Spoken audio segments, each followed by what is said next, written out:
Student कैसे हैं आप सब। एक बार पुनः सी कोचिंग क्लासेस पर स्वागत है। और आज का चैप्टर 4 है रासायनिक बलगतिकी क्वेश्चन बैंक सोल्यूशन प्यारे बच्चों। और इसमें सारे क्वेश्चनों को आपको कंप्लीट में यहाँ पर प्रोवाइड करने वाला हूँ सोल्यूशन। पहले अपन ऑब्जेक्टिव क्वेश्चन देखेंगे प्यारे बच्चों, इसके बाद हम चर्चा करेंगे क्या जो भी आपके क्वेश्चन हैं उनके आंसर। ठीक है, तो चलिए शुरू करते हैं। सबसे पहले आपको पूरे ऑब्जेक्टिव क्लियर करना है जो भी रिक्त स्थान के प्यारे बच्चों। तो जो हमारा पहला क्वेश्चन है आप देखेंगे, किसी अभिक्रिया का वेग अभिक्रिया की प्रगति के साथ क्या होता है। वेग बताना है आपको कि वेग में क्या परिवर्तन होता है। तो इसका राइट आंसर होगा प्यारे बच्चों घटता है। कैसे समझने की कोशिश करेंगे। क्या बोला है क्वेश्चन, अभिक्रिया का वेग अभिक्रिया की प्रगति के साथ क्या होगा। जैसे जैसे अभिक्रिया यदि ज़्यादा बढ़ेगा तो उसका दर कम होगा। कारण है जैसे मान लीजिए कोई प्रोडक्ट है ना, वो जो आपका प्रोडक्ट है वो बढ़ रहा है, यानी रिएक्टेंट से प्रोडक्ट बन रहा है, अभिकारक से उत्पाद बन रहा है।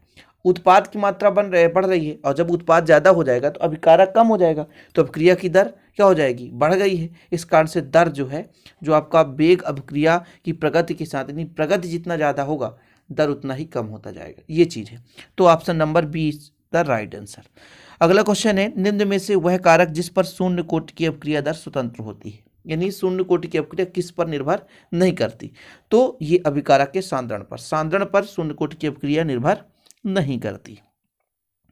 अगला क्वेश्चन है प्यारे बच्चों, प्रथम कोटि की अभिक्रिया का विशिष्ट दर स्थिरांक किस पर निर्भर करता है। ताप पर, दाब पर, अभिकर्मक की सांद्रता पर, उत्पाद के सांद्रण पर। तीसरा नंबर बताना है।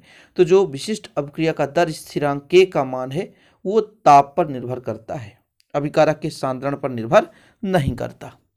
क्वेश्चन नंबर 4 आप देखेंगे, शून्य कोटि की अभिक्रिया के वेग स्थिरांक की इकाई कितनी होगी। ये आपको राइट बताना है। तो mole litre inverse second inverse. क्या होगा प्यारे बच्चों, mole litre inverse second inverse. किसी अभिक्रिया का वेग स्थिरांक निम्न में से किस कारक की वृद्धि के साथ बढ़ता है।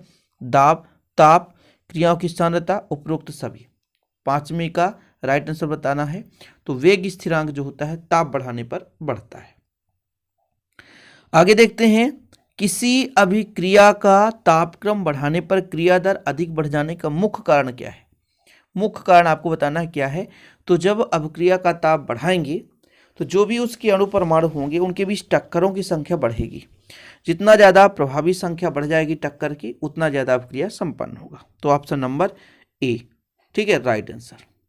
क्वेश्चन नंबर 7 नंबर देखें, किसी अभिक्रिया का वेग क्रिया कारकों की सांद्रता पर निर्भर नहीं करती। यह अभिक्रिया क्या कहलाएगी, जो सांद्रता पर निर्भर नहीं करेगी वो कौन सी अभिक्रिया कहलाएगी। तो इसका राइट आंसर क्या हो जाएगा, द नंबर। ठीक है, शून्य कोटि की जो सांद्रता पर निर्भर नहीं करती वो कौन सी अभिक्रिया है, वो शून्य कोटि की अभिक्रिया कहलाती है। किसी अभिक्रिया का वेग है ना, ये आपका है, तो आपको कोटि निकालना है। तो सांद्रताओं के घातों का योग ही कोटि कहलाता है। तो m + n प्यारे बच्चों इसकी कोटि होगी, m + n इसकी क्या हो जाएगी, कोटि होगी। चलिए अगला क्वेश्चन देखिए, रेडियोधर्मी क्षय क्रिया की अभिक्रिया की कोटि है ना किस प्रकार की है बताना है। रेडियोधर्मी क्षय क्रिया की अभिक्रिया की कोटि कौन सी, शून्य कोटि, प्रथम कोटि, द्वितीय कोटि और तृतीय। तो ये प्रथम कोटि का उदाहरण है। प्रथम कोटि की अभिक्रिया की अर्धायु काल निर्भर करती है, किस पर निर्भर करती है। तो ना तो क्रिया कारक पर निर्भर करेगी और ना ही उत्पाद किसी के सांद्रण पर निर्भर नहीं करेगी।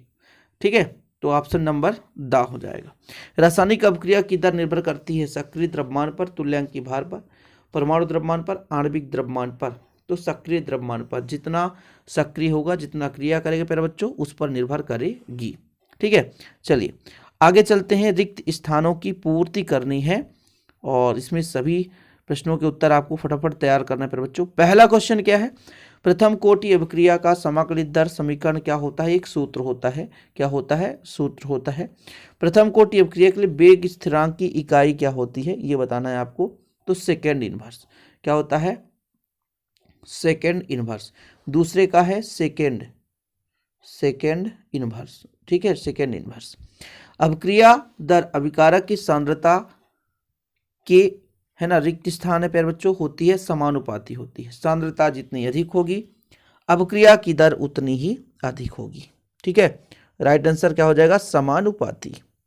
अगला क्वेश्चन है आपका, यहाँ पर देखें अभिक्रिया की है ना, यहाँ पर प्यारे बच्चों रिक्त स्थान है, का मान शून्य नहीं हो सकता है, बताना है आपको, राइट आंसर बताना है कौन सा हो जाएगा। ठीक, तो आणविकता, अभिक्रिया की आणविकता का मान कभी भी शून्य नहीं हो सकती। एथिल एसीटेट का जल अपघटन कौन सी अभिक्रिया को दर्शाता है, बताओ आप, पांचवी का।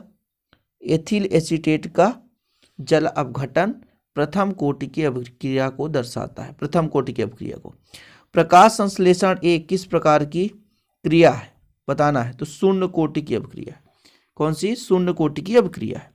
वह समय जिसमें अभिकारक की सांद्रता उसकी प्रारंभिक सांद्रता से आधी रह जाती है क्या कहलाती है प्यारे बच्चों, अर्धायुकाल। ये क्वेश्चन भी है, मैं आपको दिखाऊंगा अर्धायुकाल किसे कहते हैं। तो अर्धायुकाल वह समय होता है जिसमें अभिकारक की सांद्रता घटकर प्रारंभिक सांद्रता की आधी रह जाती है। ठीक है, नोट डाउन कर लो, अर्धायुकाल वह समय जिसमें अभिकारक की सांद्रता उसकी प्रारंभिक सांद्रता की आधी रह जाती है, अर्धायुकाल कहलाता है। फिर आपको उस क्वेश्चन को कराने की जरूरत नहीं पड़ेगी।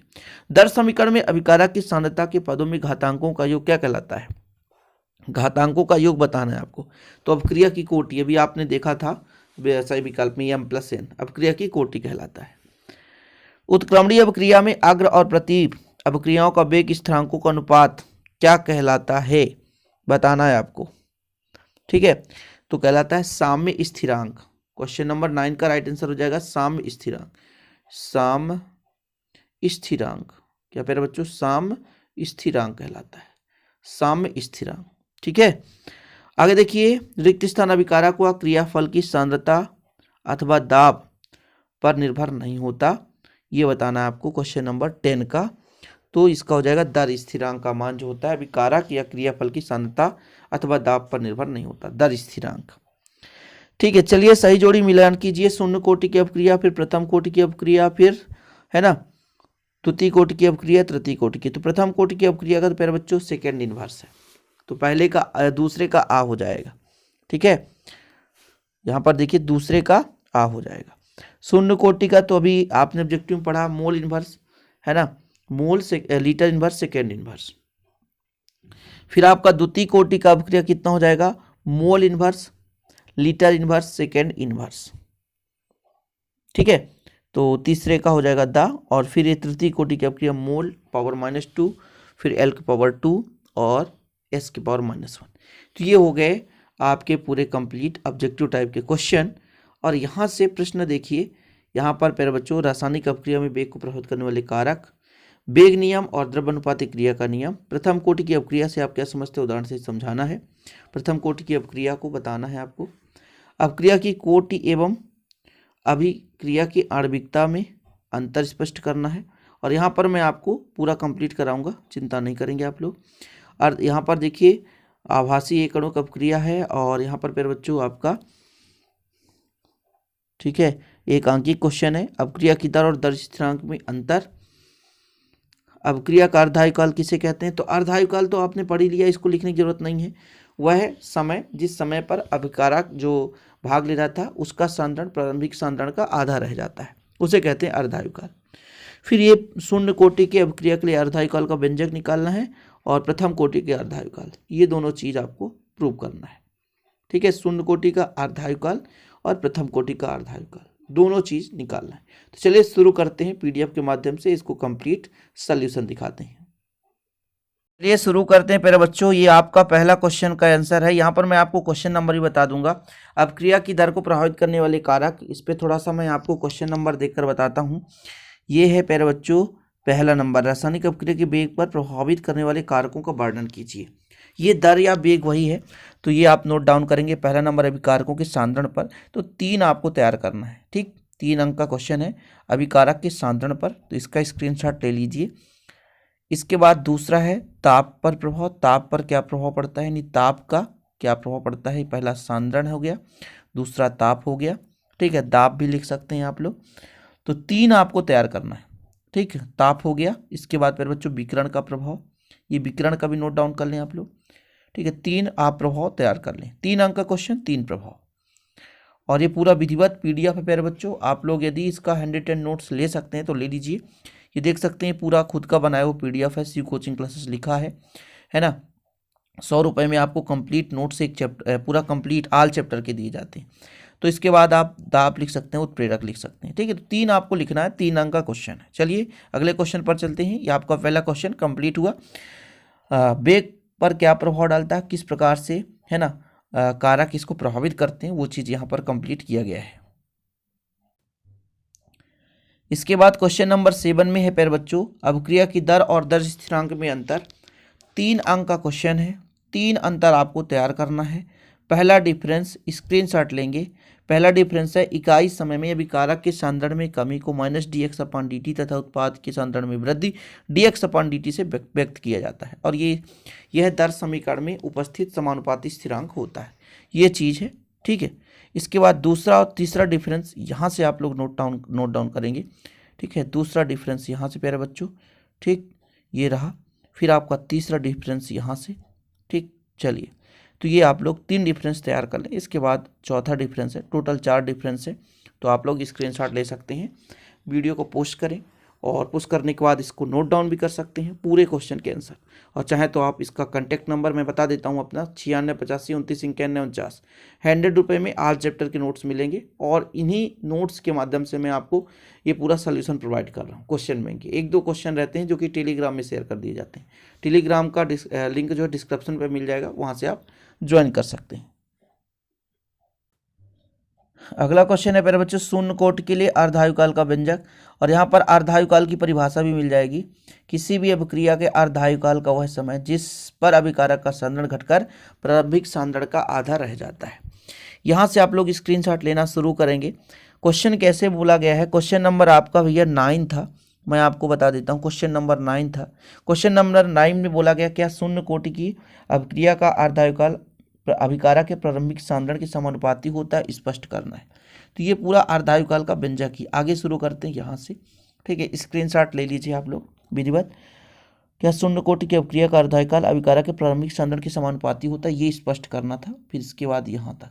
ठीक, तो ये देख सकते हैं यहाँ पर लिखा भी हुआ है, शून्य कोटि की अभिक्रिया का अर्धायुकाल प्रारंभिक सांद्रण के समानुपाती होता है। ठीक है, राइट हो गया। ये हो गया आपका शून्य कोटि के लिए प्यारे बच्चों, और प्रथम कोटि के लिए भी पूछा गया क्वेश्चन में। तो जो अगला क्वेश्चन है, क्वेश्चन नंबर 10 है, क्वेश्चन नंबर 10 है। ठीक है, क्वेश्चन नंबर 10 में प्यारे बच्चों जो प्रथम कोटि के अर्धायुकाल का व्यंजक पूछा गया है, तो आप लोग यहाँ से स्क्रीनशॉट लेना शुरू करें। अर्धायुकाल तो सबको पता है कि वह समय है जिस पर अभिकारक का सांद्रण घटकर प्रारंभिक सांद्रण का आधा रह जाता है। ठीक, ये आप नोट डाउन करिए। इसके बाद आगे चलते हैं यहाँ से प्यारे बच्चों। ये आपका पूरा कंप्लीट यहीं तक है, देख सकते हैं। ये T½ बराबर 0.693 अपान के, इसीलिए कहते हैं ना तो उत्पाद के सांद्रण पर निर्भर करता है और ना ही अभिकारक के सांद्रण पर निर्भर करता है। यानी जो प्रथम कोटि का अर्धायुकाल है वो किसी के सांद्रण पर निर्भर नहीं करता। इसके बाद अगला क्वेश्चन है प्यारे बच्चों, द्रव्यानुपाती क्रिया का नियम, और आपकी बुक में अंतर नहीं है, तो आपको कैसे लिखना है वो मैं बताता हूँ। यहाँ पर कंप्लीट बता रहा हूँ। क्वेश्चन नंबर आपका यहाँ पर मैं देखूँ तो क्वेश्चन नंबर आपको बता दूँ प्यारे बच्चों, यहाँ पर मैं थोड़ा क्लियर करके बताता हूँ। क्वेश्चन नंबर आपका है अभिक्रिया का वेग और द्रव्यानुपाती क्रिया का नियम, क्वेश्चन नंबर 2 है। ठीक है, तो यहाँ पर आप स्क्रीनशॉट ले लिए इतना। ये द्रव्यानुपाती क्रिया का नियम लिखना है यहाँ से। ठीक है, यहाँ तक कंप्लीट, और फिर आपको लिखना है वेग नियम या वेग व्यंजक। देखिए, यदि डिफरेंस आपसे नहीं बन रहा है या डिफरेंस आपकी बुक में नहीं है, सिलेबस में ही नहीं है, तो उनका टिप्पणी आप लिख दो अलग अलग करके, तो आपको पूरे के पूरे नंबर मिल जाएंगे। फिर वेग नियम का व्यंजक, तो वेग नियम ही लिखना है, व्यंजक नहीं लिखना है यहाँ पे। इसको आप, है ना, काट दीजिए। वेग नियम लिखेंगे और इसके बाद व्यंजक नहीं करना है, उदाहरण सहित समझाना है तो यहाँ तक आप समझा देंगे। ठीक है, यहाँ तक उदाहरण सहित समझाना है तो यहाँ पर आप लिख लेंगे एग्जाम्पल, यहाँ पर आप एग्जाम्पल लिख के इसको लिख देंगे। ठीक, तो इतना ही लिखना प्यारे बच्चों। ये द्रव्यानुपाती क्रिया का नियम है। ठीक, 3 अंक का क्वेश्चन है, तो पूरे के पूरे नंबर मिल जाएंगे। इसके बाद यहाँ से स्क्रीनशॉट ले लें आप लोग। ठीक, इसके बाद ये कंप्लीट, ये आपका क्वेश्चन हुआ। क्वेश्चन नंबर आपका 3 है प्यारे बच्चों, प्रथम कोटि की अभिक्रिया तो हो गया। क्वेश्चन नंबर 4 है अभिक्रिया की कोटि और अनुसंगतता में अंतर। ठीक है, क्वेश्चन नंबर 4 था और 3 अंक था, तो अभिक्रिया की कोटि और अनुसंगतता में अंतर। तो आप लोग सारे क्वेश्चनों को नोट डाउन करते चलें, है ना। अभिक्रिया की कोटि और अनुसंगतता में अंतर, क्वेश्चन नंबर 3 है। ठीक, इसके बाद आगे स्क्रीनशॉट ले लें। 3 अंक का है, 3 डिफरेंस आपसे बनना चाहिए। आपको ये चीज़ क्लियर होना चाहिए कितने अंक का क्वेश्चन आएगा, हमको कितना तैयार करना है। तो 3 अंक का ही तैयार करो ना, मत ज़्यादा पढ़ो, ठीक है। आप ये आपका पूरा मूलभूत सिद्धांत होना चाहिए। जैसे आप बड़े बड़े क्वेश्चन पढ़ रहे हो तो 3 अंक का क्वेश्चन आएगा तो उसमें 3 ही अंतर तैयार करो ना, 5 अंतर तैयार करने की जरूरत नहीं है। तो इससे आपका टाइम बचत होगा। कैसे मैनेज करना वो चीज़ मैं क्लियर करूँगा आपको, है ना, कि कैसे आप पढ़ाई करें वो चीज़ पर वीडियो लाऊंगा, ठीक। स्ट्रेटजी क्या होना चाहिए, ओके। स्क्रीनशॉट ले लिए, 3 अंक के हैं तो 3 अंतर आप आसानी से लिख सकते हैं। अगला क्वेश्चन है प्यारे बच्चों, यहाँ पर आभासी एक अणुक अपक्रिया को उदाहरण से समझाना है। यह छद्म कोटि की अपक्रिया इसी को कहा जाता है। तो आप लोग इसका आंसर है, उत्तर लिख लीजिए और उदाहरण भी लिखना है। 3 अंक का क्वेश्चन है, तो पहले आप लोग इसका स्क्रीनशॉट ले सकते हैं प्यारे बच्चों, है ना। किसी अपक्रिया के जो भी आपका है ना, तो यहाँ पर आप कंप्लीट छद्म कोटि की अपक्रिया आभासी अणुक अपक्रिया जिसे बोलते हैं। तो ये रहा आपका उदाहरण, इसको आप लोग लिख सकते हैं। स्क्रीनशॉट जरूर ले लिया करें क्योंकि आपको स्क्रीनशॉट की सहायता से ही पूरा कंप्लीट करना है। स्क्रीनशॉट ले लें, ओके। ये आपका कंप्लीट। इसके बाद देखिए ये क्वेश्चन है आपके पास, प्रथम कोटि की अपक्रिया और उदाहरण। तो ये 3 अंक का क्वेश्चन है, तो आप 2 उदाहरण तैयार कर लें। प्रथम कोटि की अपक्रिया किसे कहते हैं? प्रथम कोटि की अपक्रिया में विकारक की दर केवल एक सांद्रण के पद के परिवर्तन पर निर्धारित होती है, सिंपल है। या ऐसा लिख सकते हैं कि जब प्रथम, जैसे अपक्रिया संपन्न होता है प्यारे बच्चों, तो प्रथम कोटि अपक्रिया उसे बोलते हैं जब किसी भी अपक्रिया की दर प्रथम घात के सांद्रण के समानुपाती होता है या प्रथम घात के सांद्रण पर निर्भर करती है, ठीक है। ऐसा आप लिख सकते हैं कि वह रासायनिक अपक्रिया जिसमें अपक्रिया की दर सांद्रण के एक घात के समानुपाती होता है या अभिकारक के सांद्रण के एक पद पर निर्भर करता है, उसे हम प्रथम कोटि की अपक्रिया कहते हैं। यानी सांद्रण का मान 1 हो जाए तो उसे हम प्रथम कोटि की अपक्रिया कहते हैं, ठीक है। आपको पता है कि अपक्रिया की कोटि किसे कहते हैं? तो किसी अपक्रिया की कोटि उन घातों के योगफल के बराबर होता है जो समीकरण दर में सांद्रण के पदों के ऊपर लगाया जाता है। तो प्रथम कोटि की अपक्रिया में सांद्रण का घात 1 होगा, ठीक है। कि ऐसी रासायनिक अपक्रिया जिसमें अभिकारक का सांद्रण 1 होता है ना, उसे हम कहते हैं प्रथम कोटि की अपक्रिया। तो ये इतना लिख सकते हैं। या प्रथम कोटि की अपक्रिया यहाँ पर आप देख ही रहे हैं कि प्रथम कोटि की अपक्रिया में अभिकारक की दर केवल एक सांद्रण के पद पर परिवर्तन से निर्धारित होती है। नोट डाउन कर लें, आप 3 नंबर बराबर मिलेंगे आपको, कोई चांसेस नहीं कटने के प्यारे बच्चों, इसलिए आप लोग अच्छे तरीके से तैयार कर सकते हैं। इस प्रकार से स्टूडेंट इस चैप्टर के मैंने संपूर्ण क्वेश्चन कोशिश किया समझाने के लिए। केवल आंकिक क्वेश्चन है तो वो आंकिक क्वेश्चन मैं अभी टेलीग्राम में भेजूंगा, ठीक है ना। सॉल्यूशन प्रोवाइड करके मैं टेलीग्राम में भेज दूंगा, बिल्कुल आप चिंता नहीं करना। इस वीडियो के लॉन्च होने के बाद या कि हो सकता है पहले ही टेलीग्राम में चला जाए, तो इसलिए मैं तो कहता हूँ आपको टेलीग्राम ज्वाइन करना बहुत जरूरी है। उस आंकिक क्वेश्चन को मैं कंप्लीट 100% मैं आपसे कहता हूँ कि अभी मैं सॉल्व करूँगा वीडियो के अंत में। उसको ऐड करना भूल गया था PDF में, हालांकि सॉल्यूशन है, उसको मैं फोटो लेकर के टेलीग्राम में भेज दूंगा। इसलिए मैं कहता हूँ आप लोग टेलीग्राम ज्वाइन जरूर कर लें। शिव कोचिंग क्लासेस के नाम से टेलीग्राम है। चैनल पर जब डिस्क्रिप्शन पे जाएंगे प्यारे बच्चों तो वहाँ पे टेलीग्राम चैनल का लिंक मिल जाएगा, तो वहाँ से आप लोग ज्वाइन कर सकते हैं। या कि टेलीग्राम में जाकर के शिव कोचिंग क्लासेस में आप जाइए और वहाँ पे ज्वाइन कर लीजिए। साथ में आप चाहे फेसबुक की बात करें, चाहे आप इंस्टाग्राम की बात करें, हर जगह शिव कोचिंग क्लासेस के ही नाम से मेरा ID है, आप जाकर के वहाँ से फॉलो कर सकते हैं। उम्मीद करता हूँ आज की वीडियो पसंद आएगा, पसंद आए तो लाइक करें, शेयर करें। मिलते हैं नेक्स्ट वीडियो के साथ, तब तक के लिए जय हिंद, वंदे मातरम।